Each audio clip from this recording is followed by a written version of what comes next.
Hey everyone, Admiral Seabass here. Welcome back to the War College. Today's lesson is on nuclear release, and we'll be in section 11.6 of the rulebook. When major factions are at DEFCON 2, only conventional global war may be declared against another faction. As the game progresses, nuclear attack options may become available, increasing a major faction to DEFCON 1 and bringing in battlefield nuclear weapons, theater-wide nuclear weapons, strategic nuclear weapons, and progressively higher value targets. Nuclear attack options are available under faction-specific conditions specified on the national reference sheets. The options are listed in escalating levels.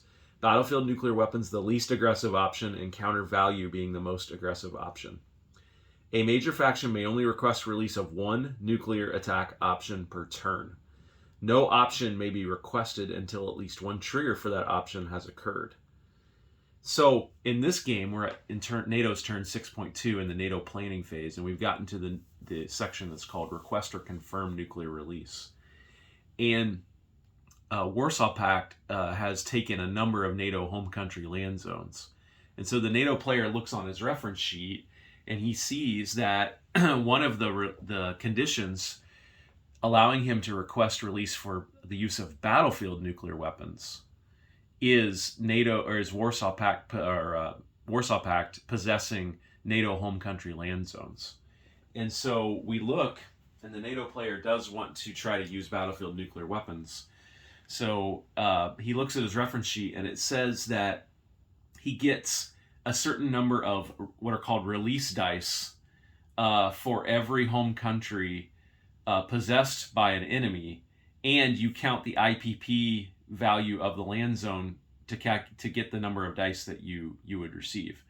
So Greece here is possessed, and that's worth one IPP, so that's one release dice. Now, if it was not worth any IPP at all, it would still be worth one release dice.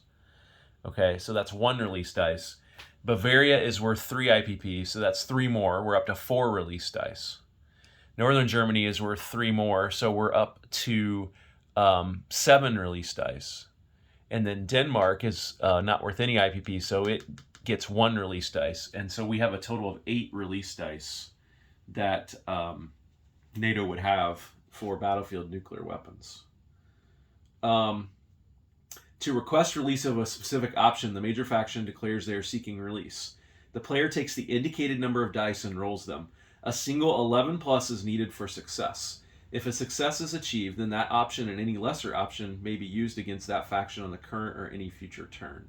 Any faction's options used against may now use the exact same option in retaliation on its next turn and all future turns. What this reflects is that, theater-wide and battlefield commanders had nuclear weapons in their arsenals, but they couldn't use them. They had to request release, and so it was a political question whether they would be allowed to. So they would say, hey, we're being overrun, we'd like to use battlefield nuclear weapons, and it would go up the chain, and an answer would come back yes or no.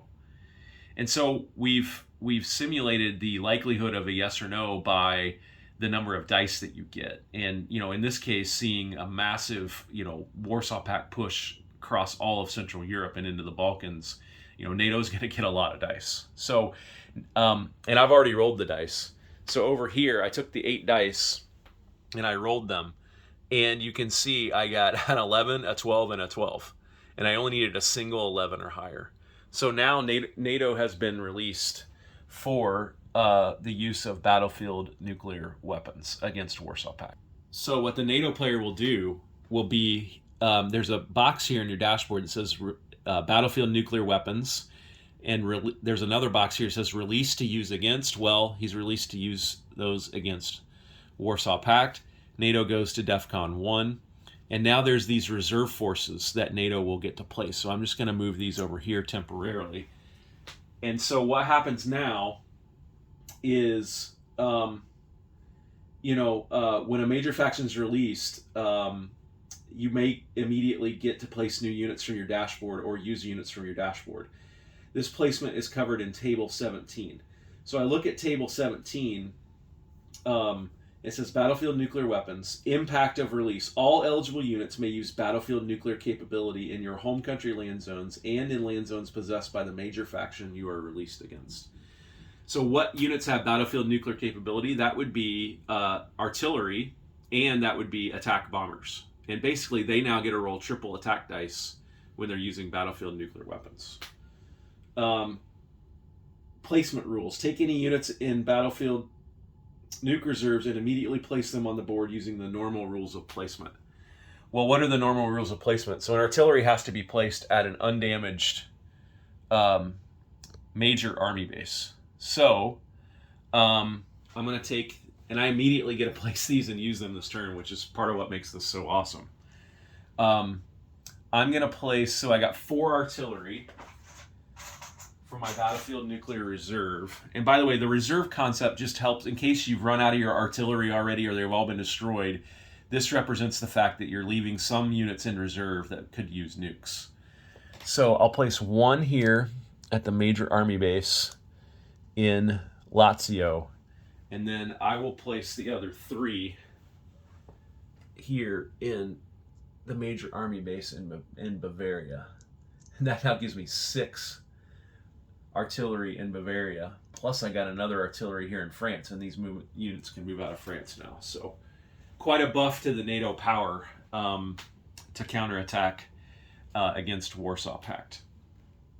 Now, one more thing on this is it's not just NATO that can now use battlefield nukes against Warsaw Pact. So NATO can now use battlefield nukes against Warsaw Pact in defense against Warsaw Pact, but it can also use battlefield nukes in Warsaw Pact land zones, home country land zones as well.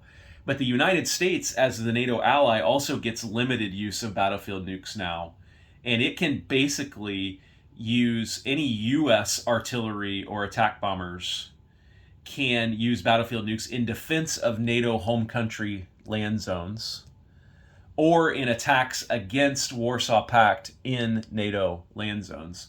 What the U.S. can't do that NATO can is the U.S. can't go in and use battlefield nukes in Warsaw Pact home country land zones, and that's for balance purposes in the game. All right, so that is nuclear release and how that works, and probably a little bit on battlefield nuclear weapons as well. We'll see this unfold and how this impacts the game moving forward. Take care.